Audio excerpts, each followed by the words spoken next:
Backlog పోస్టుల విషయంలో గత 10 సంవత్సరాల నుంచి ఈ రాష్ట్ర ప్రభుత్వాలు మొండి వైఖరి చూపుతూ ఎస్సీ ఎస్టీ నిరుద్యోగుల పట్ల నిర్లక్ష్యంగా వ్యవహరిస్తున్నాయి. ఉమ్మడి అనంతపురం జిల్లాలో అత్యధికులుగా ఉన్నటువంటి ఎస్సీ ఎస్టీ కులాలకు ఇప్పటి వరకు సంక్షేమ పథకాలు అయితేనేమి లేదా బ్యాక్లాగ్ పోస్టుల విషయంలో అయితేనేమి ఈ కేంద్ర రాష్ట్ర ప్రభుత్వాలు పూర్తిగా మొండి వైఖరి చూపిస్తూ మమ్మల్ని ఒక ఓటు బ్యాంకుగా మాత్రమే వాడుకుంటూ కళ్ళబొల్లి మాటలు చెప్తూ మమ్మల్ని కాలమెల్లబుస్తున్నారు. ఇకనైనా ఈ రాష్ట్ర ప్రభుత్వం మా ఎస్సీ ఎస్టీ బ్యాక్లాగ్ పోస్టులను వెంటనే భర్తీ చేసి మా కుటుంబాల్లో వెలుగుని నింపాలి ఈ సభాముఖంగా మేము హెచ్చరిస్తున్నాం.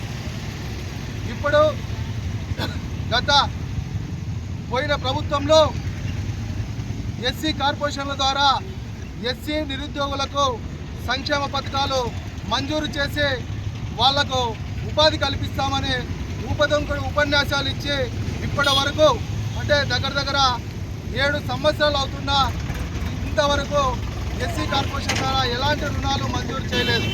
అలాగే ఈ 10 సంవత్సరాల కాలంలో సంవత్సరానికి 30,000 మంది ఎస్సీ ఎస్టీ విద్యార్థులు విద్యను పూర్తి చేసుకొని బయటకు వస్తే ఏ ఒక్క ఉద్యోగం కూడా చూపించిన పాపాన పోలేదు ఈ ప్రభుత్వాలు. ఇలా ఈ 10 సంవత్సరాల కాలంలో దగ్గర 2 లక్షల మంది విద్యార్థులు విద్యను పూర్తి చేసుకొని ఉపాధి లేక గ్రామాల్లో చిన్న పనులు చేసుకుంటూ ప్రమాదవశాత్తు అంగవైకల్యులుగా మృతి చెందిన వారు అనేకులుగా ఉన్నారు. ఈ ప్రభుత్వాలు ఎస్సీ ఎస్టీ నిరుద్యోగులను రోజుకి ఒక ఓటు బ్యాంకుగా చూస్తూ మోసం చేస్తూ కాలం వెళ్ళబుచ్చుతున్నాయి. ఖబర్దార్, ఇక అలాంటి కాలం చెల్లదు.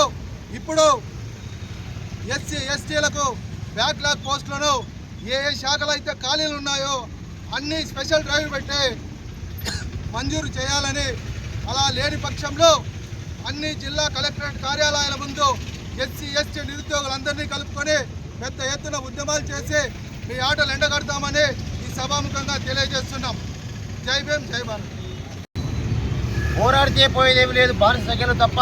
కాబట్టి మనం ఈరోజు ఇంకా ఈ కరపత్రం వేసుకొని అడుక్కుండేకి అంటే ప్రభుత్వ అధికారులు మన ఓటుతో గద్దెనెక్కి మనము ఇంకా బ్లాక్ పోస్టులు అని అడుగుతూ ఉన్నాము. ఇది చాలా దుర్మార్గకరం. ఓటు మాడితే నీ ఇంటి దగ్గరికి జాబు వస్తుంది. ఒట్టించేవాడు మీ వాడైతే నువ్వు ఎక్కడున్నా కూడా వాడు పిలిచి పెడతాడు. కాబట్టి అయ్యా, ఈ ప్రభుత్వం పెద్దలకు ఒకటే చెప్తున్నా నేను, మీరు మా ఓట్లు వేసుకొని ఎస్సీ ఎస్టీ బీసీ మైనార్టీలు ఓట్లు వేసుకొని మీరు అంతల మీద కూర్చున్నారు, బాగానే ఉంది. కాబట్టి మీ ఆస్తులు కానీ, మీ అంతస్తులు కానీ, మీ బంగారాలు కానీ, మీ మేడ మిద్దలు కానీ మేము అడగట్లేదు. బ్లాక్ పోస్టులు రద్దీ చేయండి, ఎక్కడైతే ఖాళీ ఉన్నాడో అక్కడ నింపండి అని చెప్పేసి రాయలసీమ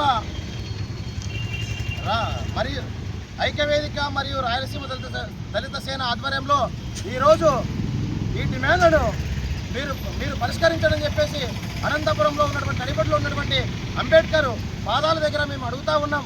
రాబోయే రోజుల్లో మీకు గట్టి గుణపాఠము ప్రజలు చెప్తారు. మీరు ఓట్లు అడిగేకొస్తే మిమ్మల్ని చెప్పులతోనూ పరకలతోనూ కొట్టే రోజులు అతి దగ్గరలో ఉన్నాయి. కాబట్టి మీరు వెంటనే ఈ పోస్టులు మీరు రద్దు చేయకపోతే జరిగేది ఇదే. కాబట్టి దళిత ఎమ్మెల్యేలకు చెప్తున్నాం, మేము జమీందారులు పెట్టామని చెప్పేసి దళితగా ఉన్న మీరు మర్చిపోయి మీరు కమ్మలు రెట్లుగా వ్యవహరిస్తున్నారు. మీరు ఏం చేస్తున్నారు అసెంబ్లీలో? వాళ్ళ ఊడిగం చేస్తున్నారా వాళ్ళకి? కాబట్టి మీరు కూడా గొంతెత్తి వీటి గురించి మీరు మాట్లాడకపోతే రేపు రాబోయే రోజుల్లో మీరు ఇంటికాడికి వచ్చి ఓట్లు అడిగేటప్పుడు మీ ఎస్సీ ఎస్టీ బీసీ మైనార్టీలు వాళ్ళ కడుపు మంట మండి మిమ్మల్ని చెప్పులతోనూ పరగతో కొడతారని చెప్పేసి ఈ సందర్భంగా నేను తెలియజేస్తున్నాను. జై భీమ్, జై భారత్. ఈరోజు డాక్టర్ బిఆర్ అంబేద్కర్ గారి పట్టణం నడుపుతున్నటువంటి ఆయన విగ్రహం దగ్గర all India SC ST BC ఐక్యవేదిక మరియు రాయలసీమ దళిత సేన ఆధ్వర్యంలో బ్లాక్ పోస్టు భర్తీ చేయాలని ఒక పోస్టర్ రిలీజ్ చేయడం జరుగుతూ ఉంది. అయితే ఈ బ్లాక్ పోస్టుల గురించి చాలా వరకు ఈ ప్రభుత్వాలు గత కొన్ని సంవత్సరాలుగా ఎస్సీ ఎస్టీలకు ఓటు బ్యాంకుగానే చూస్తున్నారు. కానీ మాకు రాజ్యాంగం కల్పించిన హక్కుని కూడా రాజ్యాంగబద్ధంగా చేసినటువంటి ఈ బ్లాక్ పోస్ట్ కూడా నియామకం జరగలేదంటే ఈ ప్రభుత్వాల గురించి ఒక్కసారి మనం ఆలోచన చేయాల. అయితే బ్లాక్ పోస్టు ఎస్కేలో అయితేనేమి, అదే జేఎన్టీయూలో అయితేనేమి, మిగతా డిపార్ట్మెంట్లో అయితేనేమి చాలా వరకు వందలు వేల కొద్దీ దాదాపు రాష్ట్ర వ్యాప్తంగా ఖాళీ ఉన్నాయి. అయితే రాష్ట్రం అంతా మాట్లాడదలుచుకోలేదు. ఈ అనంతపురం జిల్లాలో దాదాపు 280 పోస్టులు ఇప్పటివరకు ప్రజెంట్ ఖాళీగా ఉన్నాయి. అయితే కాంట్రాక్ట్ ఒక పేరు చెప్పి ఆ పదాన్ని జోడించి ఆ ఉద్యోగం తీసుకొని కాంట్రాక్ట్ పద్ధతులు తీసుకొని వారికి 10,000, 15,000 జీతం ఇచ్చి వారిని కొన్ని సంవత్సరాల నుండి కూడా వాళ్ళని ఊడిగం చేసుకోవడం జరుగుతోంది.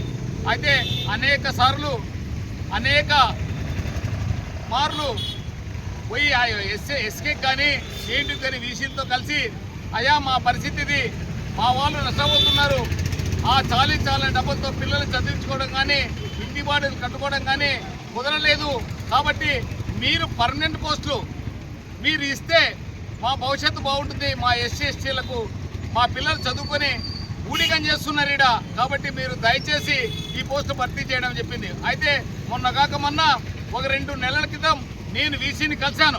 వీసీని కలిస్తే వీసీ గారు ఒకటే చెప్పారు, అయ్యా మాదేం తప్పు లేదు, మేము రెడీగా పోస్ట్ ఇచ్చేకున్నాం, అయితే ఇక్కడ కోర్టులో స్టే ఉంది, ఆ స్టే వెకేట్ చేయించండి, వెకేట్ చేసి పోస్టు గ్యారంటీ ఇస్తాం, వెకేట్ చేయించమని చెప్పారు. అరే ఆ స్టే వెకేట్ ఎట్లా చేయాలా, ఎవరు పోయారు పోస్టులు అంటే అక్కడ హైడ్రామా ఆడుతున్నారు. అగ్ర వల్ల భావాజలంగా ఉంటే అగ్ర కులస్తులు రెడ్డి కమ్మ సామాజిక వర్గం హైయర్ పోస్టులో ఉండి వాళ్ళు అక్కడ ఎస్సీలకి ఎస్టీలకు మేము ఎక్కువ మంది ఉంటే మేము ఎక్కువ ఉన్నామని ఎస్సీ ఎస్టీ ఉద్యోగస్తులకి వాళ్ళ మధ్యలో వికలాంగులకి మాకే కావాల పోస్ట్ అని మాకు పెట్టి దీన్ని కాలయాపన చేస్తున్నారు. ఇది ఎంత దుర్మార్గమైన పని అని మేము ఆలోచన చేస్తున్నాం. కాబట్టి మేము వికలాంగులు వ్యతిరేకం కాదు, ఎస్సీ వ్యతిరేకం కాదు, ఎస్టీలకు వ్యతిరేకం కాదు. అయితే మేము చెప్తున్నాం, సమన్వయం చేయండి. మీరు నిజంగా నీతిగా మీరు ఈ ప్రభుత్వం నడుపుతూ ఉంటే ఈ నారా చంద్రబాబు నాయుడు కానీ సెంట్రల్ ప్రభుత్వం కానీ ఈ కూటమి ప్రభుత్వం కానీ నిజంగా మీకు మనసుంటే ఎస్సీ బ్యాక్లాగ్ పోస్టు సమన్వయం చేసి మా వాళ్ళందరినీ కూర్చోబెట్టి సమన్వయం చేసే ఉద్యోగాలు ఇవ్వాలని చెప్పి మేము ఇది సభంగా డిమాండ్ చేస్తున్నాం. అయితే మేము ఒకటే చెప్తున్నాం, మీరు చెయ్యరు, ఇది కాదు, కాలయాపన జరుగుతూనే ఉంటుంది. కాబట్టి 2029 ఎన్నికలు, ఈ స్థానిక సంస్థ ఎన్నికలు ప్రతి వాడవాడికి గడపడికి ఇంటింటికి పోయి మా పరిస్థితులన్నీ వాళ్ళు సున్నంగా తీసి వివరించి ఈ ప్రభుత్వం చేస్తున్న అన్యాయాన్ని ఎండగట్టేంత వరకు మాత్రం వదలమని చెప్పి చేస్తున్నాం. కాబట్టి ఈ ఉద్యమాన్ని మీరు ఇక తారాస్థాయికి తీసుకెళ్లకుండా మీరు ఆలోచన చేసి బ్లాక్ పోస్టులు వెంటనే మీరు ఆ కోర్టులో ఉండే స్టేలు రద్దు చేయించి మీరు వెంటనే బ్లాక్ అందరికీ ఫిల్ చేయాలని చెప్పి అందరికీ ఉద్యోగాలు ఇవ్వాలని చెప్పి పర్మనెంట్ ఉద్యోగాలుగా ఇవ్వాలని చెప్పి భావిస్తున్నాం. కాబట్టి మీరు ఇప్పటికైనా ఆలోచన చేసి ఈ బ్లాక్ ఎస్సీ ఎస్టీల బాధల సాధన గుర్తుపెట్టుకోవాలని, ఓటు బ్యాంక్ అయినా చూడొద్దని, ఓట్లు వేసాము, మీకు అధికారం ఇచ్చాము, అంగళం ఎక్కించాము, కోట్ల రూపాయలు దోచుకున్నారు. కాబట్టి మేము అడుగుతున్నది మీ ఆస్తులు అంతస్తులు కాదు, మీ భవనాలు కాదు, మీ భవంతులు కాదు, మీ బంగారు కాదు, మీ యొక్క అధికారం కాదు, మీకు చిన్న బ్లాక్ పోస్టులు అటెండర్లు క్లర్క్ పోస్ట్ అడితే కూడా మేము దాన్ని కూడా నోచుకోలేకపోతున్నాం. కాబట్టి మీరు ఇప్పటికైనా మా మీద అంత ప్రేమ ఉంటే మీరు ఖచ్చితంగా ఈ బ్లాక్లో వెంటనే ఫిల్ చేయాలని చెప్పి ఈ సందర్భంగా మేము తెలియజేస్తున్నాం. జై భీమ్.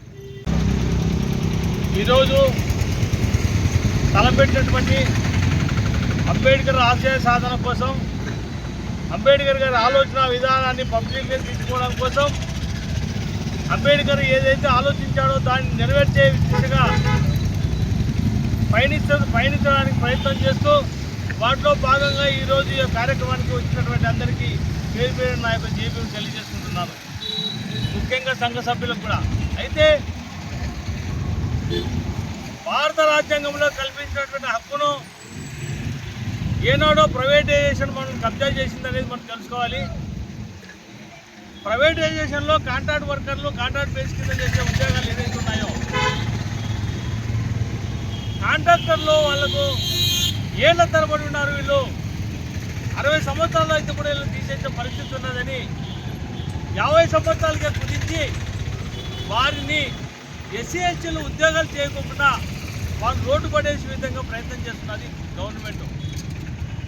కారణం ఏమంటే ప్రైవేటైజేషన్కు మరి వంట చెప్పి వాళ్ళతో మాకు ఇబ్బందులు గురి చేసే పరిస్థితి జరుగుతుంది. ఎస్సీ ఎస్టీ కమిషన్లు ఉన్నాయి, ఎస్సీ ఎస్టీ నేషనల్ కమిషన్లు ఉన్నాయి, ఎస్సీ ఎస్టీ చేర్చిన కమిషన్లు ఉన్నాయి. మరి ఏటుకున్నాయో అర్థం కాని పరిస్థితి. పబ్లిక్లోకి వచ్చి గవర్నమెంట్ కష్టపడి గతంలో ఇంతకుముందు మరి సప్లాన్ రిలీజ్ చేసి వెళ్ళినారు. సప్లాన్ ఏం చేశారు? సప్లాన్లో 40,000 కోట్లు అయితే మాకు రావాల్సిన బడ్జెట్లో 10%, 15% మరి బడ్జెట్ ఉన్నటువంటి డబ్బును తీసుకొని సెంట్రల్ గవర్నమెంట్ రకరకాల వేదికలు రకరకాల పేర్ల మీద మరి డబ్బులు కూడా కార్పొరేషన్లకు రావడం లేదు, మరి సంక్షేమ పథకాలకు రావడం లేదు. కార్పొరేషన్లు అయితే 10 సంవత్సరాల నుంచి మూతపడింది. కార్పొరేషన్లన్నీ మరి ప్రైవేటైజేషన్ పోయినాయి. ప్రైవేటైజేషన్ లాగా వసూలు చేసే పరిస్థితికి వచ్చిందంటే మరి ప్రభుత్వం మా పట్ల ఏమాత్రం చిత్తశుద్ధి అర్థమవుతా ఉంది. కాబట్టి మేము తెలియజేసేది ఏమంటే మరి మాతో ఓట్లేసుకొని మాకు మభ్యపెట్టి సంక్షేమాలకు అందిస్తాం. మరి 50 సంవత్సరాలకే మీ అందరికీ మేము ఆ సబ్సిడీ లోన్ ఇస్తాం. 50 సంవత్సరాలకు మీకు కూడా సబ్సిడీ మాదిరిగానే మీకు ప్రతి నెల డబ్బులు వేస్తామని చెప్పి మాయమాటలు చెప్పి గవర్నమెంట్ అందరినీ మోసం చేసే పరిస్థితి అవుతారు. మేము అడుగుతున్నాం, ఈ సంస్థలన్నీ మరి ప్రైవేటైజేషన్లు కానీ పట్ట చెప్తే మరి మాలాంటి మరి సప్లైర్ అనేది కానీ బ్యాక్లాగ్ ఎక్కడి నుంచి వస్తాయని చెప్తాం ప్రశ్నిస్తున్నాం. బ్యాక్లాగ్ అంటే ప్రైవేట్ ఉద్యోగాలు బ్లాక్లాగ్ పోతా ఎట్లయితే బ్యాక్లాగ్ అనేది గవర్నమెంట్ నిర్ణయించే ప్రభుత్వ ఉద్యోగం. మన ప్రభుత్వ ఉద్యోగాల్లో ఏమాత్రం చేస్తున్నారు? కాంపిటీషన్లో ఇవ్వడం లేదు, మరి జనరల్లో ఇవ్వడం లేదు, మీకు రిజర్వేషన్లు ఇస్తూ ఉంటారు. ఆ రిజర్వేషన్లు కూడా పక్కన పెడితే మరి ఏ రకంగా ఉద్యోగాలు వస్తాయనేది మరి తెలియజేస్తున్నాం. సంక్షేమ పథకాలు లేవు, ఉద్యోగ నియామకాలు లేవు, ప్రైవేటైజేషన్లో ఉద్యోగాలు లేవు. మరి ఎక్కడ పోయి బతుకోవాలో అర్థం కాని పరిస్థితి ఏర్పడుతుంది.